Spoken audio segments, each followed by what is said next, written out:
we have a dirty filter, so we're going to clean it rather than go buy a new one. And this is how we're gonna do it. So we have the magic liquid here. We're going to use this. Measuring, you say? There's no need.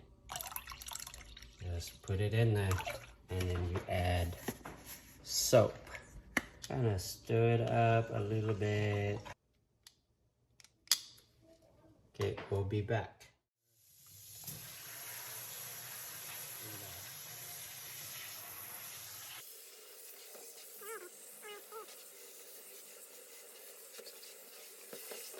Look at that, both sides.